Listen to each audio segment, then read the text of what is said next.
তো করি। এভাবে করছেন না? হুম। চাচা নদীর চরের জমিতে তামাক পাতা আবাদ করেছেন। ক্ষেতগুলোতে এখন তামাকের গাছ থেকে সেগুলোর পাতা তুলে নেওয়া হচ্ছে, আর প্রতিটি পাতা হাতে হাতে নিখুঁতভাবে নির্বাচন করা হচ্ছে। গাছ থেকে পাতা তুলে নেওয়ার পর চাচা ধীরে ধীরে সেগুলো নেড়ে দিচ্ছেন, যেন মাটি ও কাঁটা থেকে পরিষ্কার হয়ে যায়। তামাক পাতা একে একে পেতে পেতে ঝুলে যায় এবং পরবর্তী কাজ হিসেবে সেগুলো শীঘ্রই শুকানো হবে। শুকানোর পর এই পাতা থেকেই তৈরি হবে সিগারেট।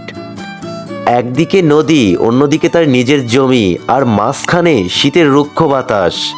বাতাস তামাক পাতার ওপর দিয়ে চলে যাচ্ছে, পাতাগুলো একটু একটু করে নড়ে উঠছে। সেই পাতা যেমন তৈরি হবে সিগারেটের, তেমনি চাচার পরিশ্রম ও তার জীবিকার এক অবিচ্ছেদ্য অংশ হয়ে উঠেছে। এটি যেন এক চিরন্তন